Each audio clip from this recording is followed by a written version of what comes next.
You wanted the best. You've got the best podcast. The hottest podcast in the world. The Chris Voss Show, the preeminent podcast with guests so smart you may experience serious brain bleed. The CEOs, authors, thought leaders, visionaries, and motivators. Get ready. Strap yourself in. Keep your hands, arms, and legs inside the vehicle at all times, because you're about to go on a monster education roller coaster with your brain. Now, here's your host, Chris Voss. Folks, Voss here from the ChrisVossShow.com. There you go, ladies and gentlemen. Our lady sings that makes it official. Welcome to the big show. Welcome to 16 years, 2,400 episodes, going on 2,500 episodes, and in August we'll be going on 17 years of the Chris Voss Show. And damn it, all we need you to do is just refer the show to your family, friends, and relatives. Go to goodreads.com/Chris Voss, LinkedIn.com/Chris Voss, Chris Voss1 on the TikTok-itty. I'm just going to sing the plugs from here on out. And Chris Voss, Facebook.com. Today we have an amazing young man on the show. We're talking about his book of poems, and it is entitled Snapshots in Eternity, Stitching Together the Four Corners of Existence, out May 16th, 2012, and we're featuring today Jeffrey C. Starbuck on the show. We're going to get into the details of his book, some of the other work that he does in consulting and helping people, and all that good stuff. He is a poet, a psychotherapist, meditation teacher, life coach, and spiritual mentor who has been listening to humankind and delving into the world's sacred traditions for decades, while guiding countless individuals into greater wholeness and fuller self-expression. The poems within are intended to inspire readers to an ever-increasing joy and awe at the marvels and existence of life. Welcome to the show. How are you, Jeffrey? I'm excellent. Thank you for having me, and it's great to be here. Thank you for coming. We really appreciate it. Give us any .coms. Where do you want people to find you on the interwebs? Yes, JeffreyStarbuck.com. That's JeffreyStarbuck.com. That's the website, and Shall I leave a phone number, or do I need to? If you want people to call you, I mean, it's up to you. Sure. 609-759-0108. There you go. Yep. There you go. And people can find that also at your website if they need to look it up? Yes. Can find what was the question? The contact information, the phone number and stuff, email? Yes, absolutely. Yep, on the website. Yep. So give us an overview of what's inside your new book. What's inside the book are works of poetry, what I call poetry.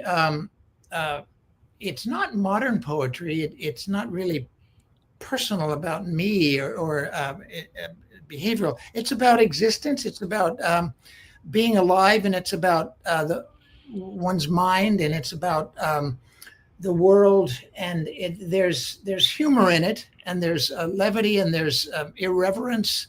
And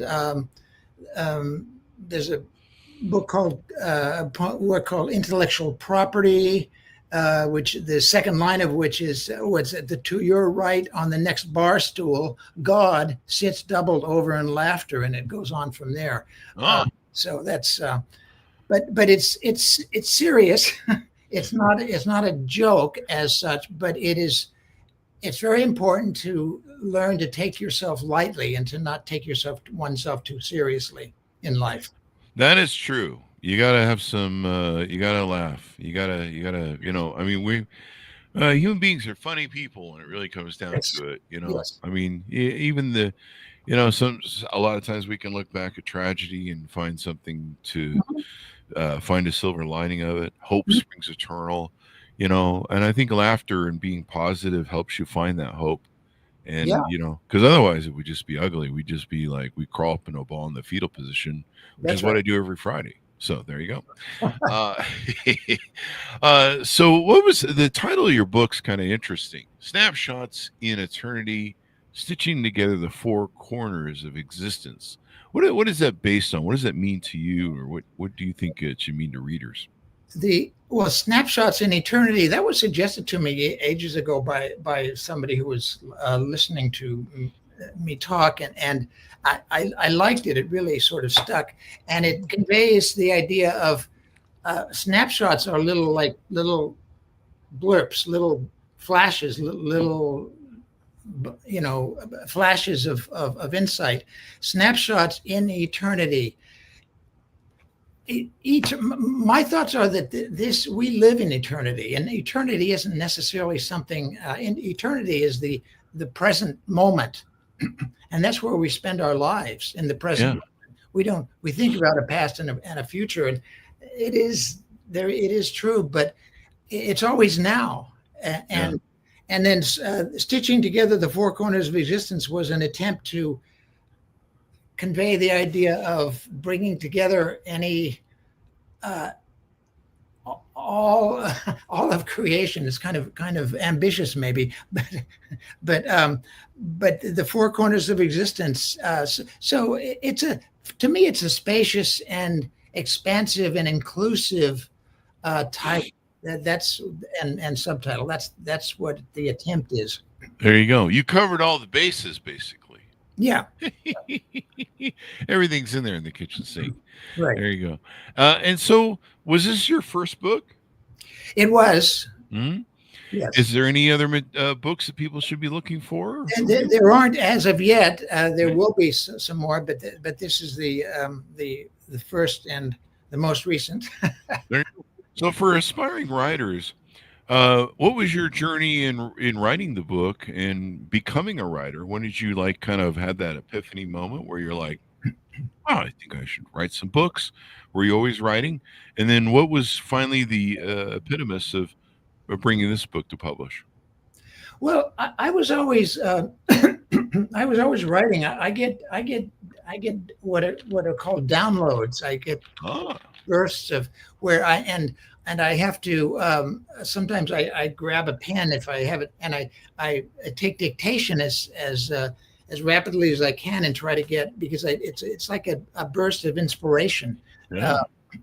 The back cover of the book has this on it, and it sort of addresses your question. There are so many Niagaras of inspiration that daily rain down upon me that I must watch most of them flow back into this bountiful earth, being reabsorbed into that matrix which generated their mischievous emergence in the first place. There you go. So what brought you to poetry? I mean, were you a fan of poetry, or did that sort of prose just come natural to you in the downloads? The poetry, they're bursts, and they've always been kind of poetic, and and it was sort of natural to. There's a sense in which I'm not a very linear person in a certain way, and but poetry in a way is not linear necessarily, and but there are inspirations, there are thoughts that come to me about existence. It happens when I'm working with clients. Sometimes I see the next sort of intervention. I sort of get it in the form of a picture. Sometimes it's like a Bugs Bunny cartoon, which may sound horrifying, but it's quite entertaining. I'm very serious in the sense. Some people paint with, some people in their minds. In fact, one of the things I was surprised with, most people don't have an inner dialogue with themselves, but some people see in video, and some people see their inner dialogue in like I guess audio or text. And so do you maybe see videos in your inner dialogue? I see. Yeah, I could. I had never thought of it that way, but yes, I do. I see little pieces of action. I see images. It really does sometimes. I don't know how, it sounds funny saying this, but it comes as a kind of a Disney cartoon. Oh, really? That, but it's apropos to whatever the situation is. Yeah. Yeah. Yeah. Some people see that way. I was really surprised because I have an inner dialogue because it never shuts the hell up. And and it's always working on stewing on stuff. And then when I heard that some people don't, I was like, well, what do they do inside their brains? And I guess a lot of people, they have like either a video stream or maybe an audio. I guess I don't know. I've never been in anyone else's head yet, so I'm working on that. So what was the epitomis for when you finally wrote this book? Was there a moment that said, "Hey, man, it's book time"? Well, actually, it was a friend. Yes, there was such a moment. There was a friend who said one day, because I had been talking about it, and she said, basically, it's time. When is it time? And she said, it's time. And it's not that she determined that, but it sort of, it struck me. And I thought to myself, yeah, it is time. And so that's when, and I had a lot of work already written. And so I used that, but then I continued to write. Yeah. And there's an introduction, a 4-page or 4 or 5-page introduction to the book also, which is prose, and which sort of gives a little bit of the foundation and the sort of philosophy, if you will, of the outlook. And there are notes in the back about the poems and the works. I don't always call these poems. I don't know what to call them, but that's the closest to what I know to call them. They're little delightful snapshots. Little bite-sized munchies. Bite-sized munchies, yeah. There you go, of stuff. So there you go. Yeah, it's pretty cool. I mean, it's great that you have that talent. Any future books you're working on that we should know about? Any future stuff you want to tease out? Well, I've been writing on topic, sort of more prose, and sort of it would be nonfiction. It would be there's a term for it, but it's instructional nonfiction. That's not the right phrase, but on working on forgiveness, understanding what forgiveness is, understanding what's important about for a human being to do in order to be happy and satisfied in life. There are certain things that we have to do, and it's not, we don't have to do them because I'm saying so, but I just perceive this. There are certain kinds of things that we have to do, but only if we want to be happy. You know, and we have to know ourselves. We have to understand our mind and how it works, and accept ourselves as such. And that's not necessarily, for a lot of people, that's not that. They may think they do, but they really haven't in the full sense. Yeah, and that's what I try to help people with, and do help people with also. There you go. Well, that's really good. Now, I noticed on your website you're into a lot of interesting stuff there. Let me see if I can find it again real quick here. And you're into some different things that people can take a look at. Here, I just had to pull this up. You're into psychotherapy, Tai Chi, and Qui-Gon. Am I pronouncing that right? Correct? Qigong. It would be CHI if you spell it in. Okay, there you go. Yeah. Mindfulness training, sound healing, shamanic soul integration. And I imagine, is this some of the remote services that you offer to help people, consulting, coaching, things like that? Yeah, and some of those can only be done in person. But and the shamanic work is it's sort of hard to describe in a simple way, but it's so certain of the listeners will be familiar with that. Yeah, and I have some noise on the outside. I don't know if it comes through. There you go. Yeah, and working in person or virtually with people. Yeah. There you go. And so, how do people work with you? Do they do usually like an hourly thing with you? They come on. It looks like you have video remote services available. Yeah. How do they? What kind of clients do you work for? If someone's out there listening right now, how do they know they're a good prospective client for you? If they want to know, well, if they want to feel, if they want to be happier, if they want to be more content, if they want to, and it could be of any age. I've worked with young children and young adolescents, but I'm not so much focusing on that. I've worked with couples and with families, but I primarily work with individuals and adults and people who are interested in growth, who are interested in expanding their world and understanding themselves more, and being able to deal with some of their issues, their stuff, so to speak. The stuff. Yeah. We all got that stuff going on. Yeah, we do. We sure do. We need to work on. Yeah. And so people can communicate with you through that. Is there, I suppose anybody can work with you. I mean, sometimes we have investors on, so there's like a net worth they have to beat or anything like that. What do you find most of your clients are asking for help for or struggling with? I don't know, any stories maybe you want to share of helping clients or results or things of that nature where maybe they saw some significant changes working with you? One man came for a while, and there were some difficulties with his wife at the time, and a difficulty accepting the fact that there had been an affair. But I worked with him. Individually, but I was able to work with him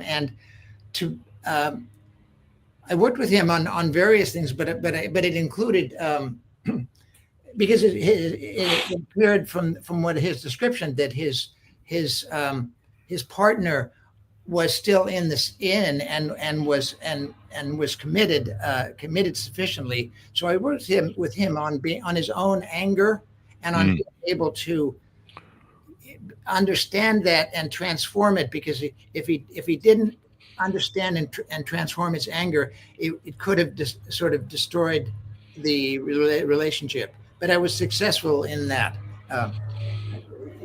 In that, and so that's one story. There you go. That's a tough thing to overcome and deal with the issues. You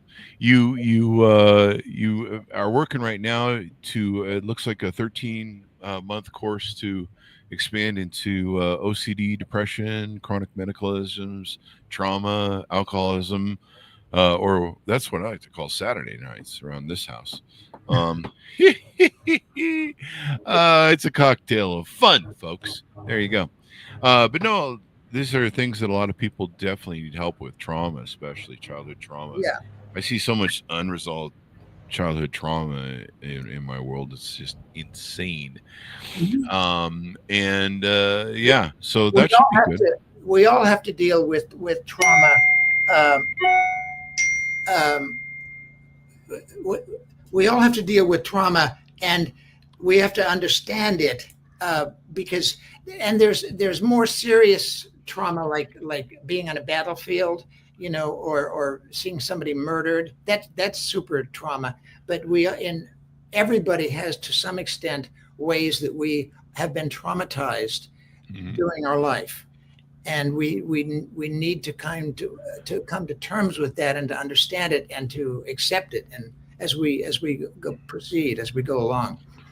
Definitely. I mean, we need as much of that as we can. It's funny how childhood trauma shapes the whole of our life and has an effect on us that just is everlasting. And until you get that trauma resolved, it just becomes generational trauma. You just keep passing it down from one generation to the next. But it can be done.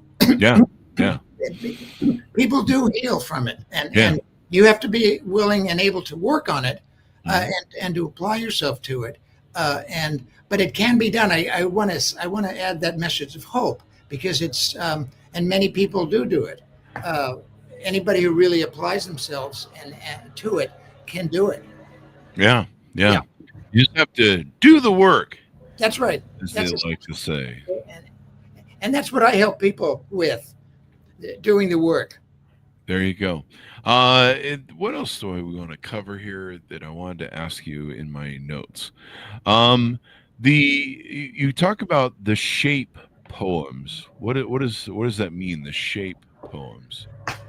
I use different in the book. I can't won't be able to show it, but I use different size font, Mm. and I from very and one of the poems is in the form of a like a tree, and it's called the Tree of Life, and it's in the shape sort of the way that's typed on the pages in the shape of a tree, and there's another one that's in the shape of a cross. Okay. Like, it's called chalice. And that one is I'll just read that shortly. You can't see Sure. I am forever building up I am forever building up the sides of this clay vessel to shape and contain that boundless light which endlessly pours through, spilling out everywhere. Well, there you go. Yeah. There you go. And so, we all need inspiration. We all need to find a reason for hope. We all need to find a way forward in everything you're doing. Yeah, it's something we all need to lift. It's good to have lifters. And so that's the reason you use the different font size in there. For the pronouns in your book, for God, divine, the universe, the spirit, you sometimes use he, sometimes she, sometimes it, sometimes plural. What's the reason that you do things that way? Because to me, the thing that we call God, it cannot be that it's male or female. In other words, it has because something which is boundless, which is everywhere, which is the maker of all things, doesn't have a particular form. In some of our religious traditions, we have given a form to it, and that's fine. And I have no, pardon me, I have no problem with people using he or she, and it certainly is traditional to use he. But in some ways, as I had a teacher one time who spoke about if God were a gender, it's more likely it'd be more to call it a she, because God is something which is inclusive, which is loving, which is embracing, and we sort of think of those as being feminine qualities. But those exist in all of us. I mean the masculine and the feminine. I'm not talking about gender here. I'm not talking about like gender identity or doubt about that. I'm talking about the truth of our existence, that the divine which is ever present. It takes many forms, and there are some actions which are sort of masculine in terms of they're decisive and focused and the like, and then there are sort of the feminine, which is inclusive and embracing. And for us, and this is men and women, to be whole, we have to find ways of that those qualities, both of them, all of them, within us. And that doesn't mean that we are vague or not strong or whatever, but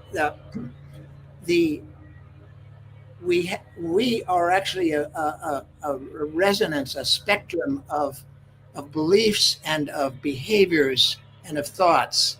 And it's very useful to know that and to sort of accept oneself as such, for all of the plethora of varieties. There you go. A variety. There you go. And so it helps kind of go through all that stuff. So you would you say you have a very traditional sense of what God or the divine is? Sounds like you kind of have your own version there. So not really traditional, maybe? It's probably not very, pardon me, probably not traditional. I don't see God as a Caucasian grandfatherly guy sitting on a throne up in a high heaven who has an anger management problem. That's kind of how it reads in the Bible. I don't see that. I see that God has many moods, many modes. God is the divine God, and I'm comfortable. I use the word God. I'm comfortable with it. I'm not stuck on that particular word. And that of course is an English word, and we forget that in other languages, and we forget, for instance, that the person called Jesus from, like, in Christianity did not speak English. Jesus spoke an ancient form of Aramaic.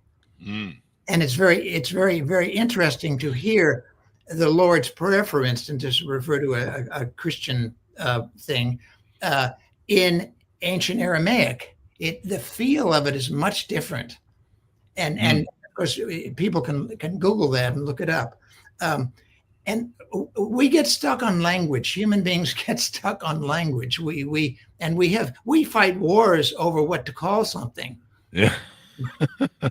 we kill people because they call it this or that, and that's not really a way to have a lot of fun and to have a lot of joy in life. Yeah, it's not very joyful to be murdering. No. But I suppose it depends on who's doing the murdering. I'm just teasing, folks. We're just doing jokes on the show there. Don't be doing the murdering. So there you go. So final thoughts as we go out to pitch out people on how they can onboard with you, some of the work you'll do with them in one-on-one consulting, where to pick up the book, et cetera, et cetera. Yeah, well, it's available the book is available through the website. The book is available on Amazon. My full name and the full title, which is Snapshots in Eternity, Stitching Together the Four Corners of Existence. And all of my offerings, many of them are available on my website. And my website is being updated as we speak. And in a lot of things, I have a lot of interests, like which are unusual, like overtone singing.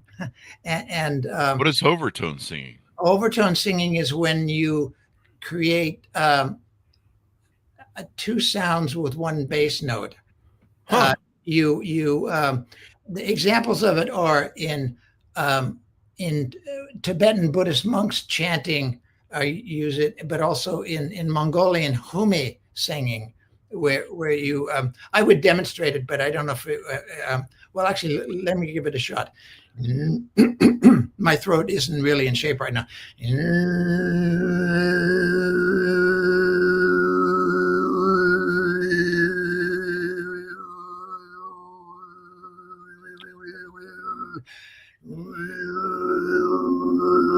It's interesting. That's interesting. Yeah. Yeah, definitely interesting. So as we go out, give us your .coms. Where can people find you on the interwebs? www.jeffreystarbuck, JEFFREYSTARBUCK.com, and which is my website, and at the phone number that was given, and that information is available on the website. And I'm available for in person if you're geographically close. I can't very easily see a person someone in person who's in the United Kingdom or in Afghanistan. That's more difficult. But or remotely using video, and I deal with people and I'm going to, and I have been, and I'm going to be doing more of it. Giving talks in like libraries and for businesses and that sort of thing. So I'm available for that. And yeah. There you go. Well, Jeffrey, it's been wonderful and insightful to talk to you, and thanks for being a lifter, for making people's lives better. Thank you very much for coming on the show. You're welcome. It was a pleasure to be here.